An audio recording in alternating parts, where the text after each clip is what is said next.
Hi, everybody. I'm Alice K. Ruckelhaus from SufferingWell, and I'm here to share with you some more about autism. Um, I want to share about a little bit more about masking. We've talked about masking before, about how it's the way that autistics watch other people around them, other normal people around them, and try to behave like they do so that they can fit in. And girls especially do this, and women, because we really care about relationships, as all women do, or I should say most, not all. These are generalizations, but and I'm telling you mostly about myself. Um, so masking, I think it sounds like you're pretending to be something, but it's really not that. It's like you become what it is that you think you need to be in order to, it's not just fit in, but in order to be able to have a meaningful life here in this world where we're kind of aliens. And so I wanted to tell you about something that happened to me a number of years, actually about 10 years before I found out that I was autistic. Um, so there were a couple of things. First of all, I love being married. I'm not married right now. I'm single now. I'm a widow. Um, and when I realized what I'm about to tell you about, it was like maybe 4 years or so, 4 or 5 years before I met Bill. And then we had a really, really amazing marriage. And I don't mean that in the way that everybody uses amazing these days, truly amazing marriage after I had had a life of hell for a long time. And and then he was killed in a car accident. But I hadn't met him at that point, so I didn't know if I would ever be married again. In fact, I thought I probably wouldn't be married again, but I wanted to be because I loved being married. But, who would have me? And the men that I had dated at that point were just not suitable. And I heard this saying, and I can't remember who it was. It was one of the early feminists, and I'm not by any means a feminist, but the quote was something like, "We must be for ourselves the husbands we wish we had." And it struck me that I would probably never marry again. And so I couldn't be waiting for some man. And let me tell you, first of all, I am perfectly fine by myself. I would love to be married again. I love marriage, but God is able to use me as a single woman, and I have found a very fulfilling life, just by myself that God has provided for me. Um, and I knew that at that time too. But just because you know that you are fulfilled doesn't mean that you don't want more. And but I realized that I might never marry again, that I probably wouldn't ever marry again. And so hearing that made me realize, okay, these things that I'm longing for from a man, I need to do for myself. And so I asked myself, what are the top three things that I would want a husband to do for me? And one of them was I would want him to bring me flowers. And another one was I would want him to not be not talk mean to me, not put me down, which was kind of a negative thing, not something I'd want him to do, but it was important to me because I'd been put down a lot in my life and had been made to feel very, very inadequate and terrible and stuff. And I can't remember what the other thing was. Um, It'll probably come back to me. But anyway, so I started doing those things for myself. I bought myself flowers every week. I'd go usually to Trader Joe's because they have these wonderful, unusual flowers and for really inexpensive. And so I'd get those for myself.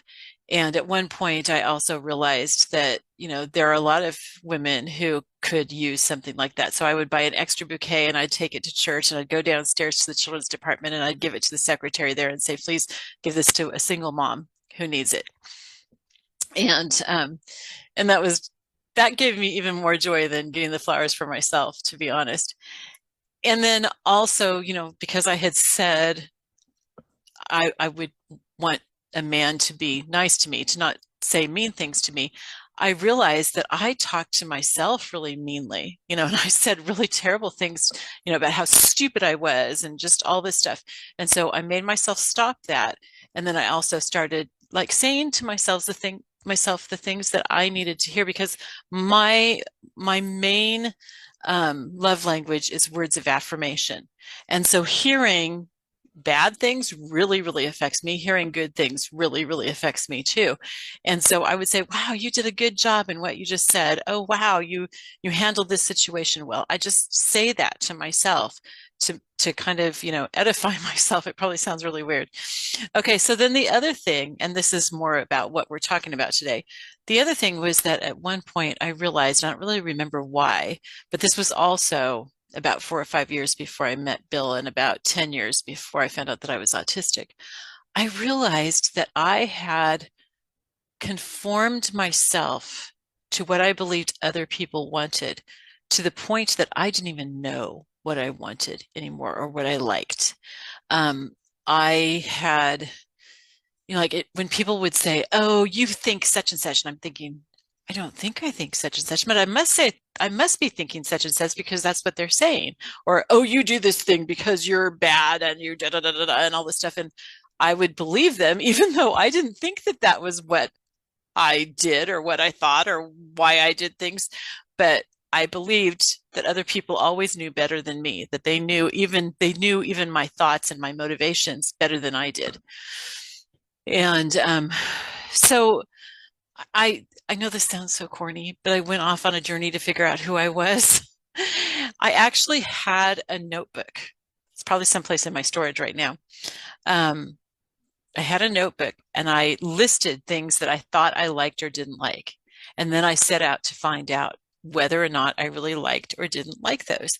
I thought that I didn't like anything at McDonald's because it's bad for you. And all my friends, not all my friends, but the friends that really mattered the most to me didn't like McDonald's and because it's bad for you. They ate healthy and everything. And so, and that's a good thing. It's good to eat healthy. I'm not criticizing them, but I went and I tried almost everything at McDonald's to find out if I liked it. And I discovered I really like Big Macs. Okay, does that mean that I have to eat them? No, they're bad for me. So I'm not going to eat them. But at least I knew that I liked them and I was giving them up intentionally and making a little sacrifice. And it feels good to make a sacrifice for your health or to make a sacrifice for whatever. But I had a whole bunch of things like that that I had to find. And the reason I'm telling you about this is because this is so typical with autistics, especially autistic women and girls, is that we try so hard to fit in and we look at people to figure out what we should do and how. And so we try to fit in and then we just completely lose ourselves. We don't even know who we are anymore. And I'm kind of glad that I went through that little bit of discovery, of self-discovery before I found out that I was autistic, because I think I had already, by the time I found out I was autistic, I had already pretty much discovered who I am and had been able to manage as an independent person even before I met Bill. And I mean, I became very dependent on him after that. And so it was really hard losing him because I just, I depended on him for my self-worth, I think, to a big extent. And that's what happens, a lot of times when we are really intertwined with another human being. And I really don't regret that, to be honest. Um, but when I found out that I was autistic, I already knew who I was. I think it would have been so much harder, and this is probably true for a lot of people, it would have been so much harder to have to go through realizing that I'm masking and then trying to figure out who is the real me and what is the real me. And so that has helped a lot. I still am discovering things though that I go, wow, okay, that's masking. And a lot of times now though, because I know, okay, that's not really who I am. But in order to make other people feel more comfortable, I'm willing to continue being that way. I'm not really sure if that's right or not. It's not that I'm faking myself or trying to be somebody I'm not. It is kind of, but it's not that I'm trying to like deceive people or anything. It's just I don't want them to feel uncomfortable with the real me. But I know who the real me is. and at home and around the people that I'm closest to, I can be the real me. But around other people, I just need to dial it back some and try to sit still in church and stuff like that. Sometimes, like yesterday at Ash Wednesday, I'm recording this on March 6th. Um, I dug through my purse because there were a lot of people there, and that's really hard for me. And also, as I had shared a couple weeks ago, a lot of things have changed in the environment of our church and in how we do our mass, just some of the details and stuff. And they're not really, I don't think that they're like important spiritually one way or the other. It's just that for me, change is so difficult, and a lot of changes have taken place in a very short time. And so it was really hard. So I found in my purse, I couldn't find any of my squishy balls or anything like that. For some reason, they're not there. But I did find this little tube that a friend of mine had made with some essential oil in it.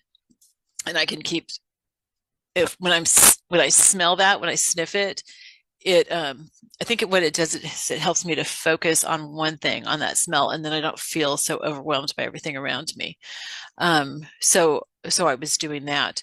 Um, but generally, it's like I don't want to have a meltdown in church or something. I don't want people to feel uncomfortable. That would be the real me, but I don't want people to feel uncomfortable. So there's a very fine balance between being yourself and knowing who you are and being willing to give up some of that so that you can not disturb everybody around you.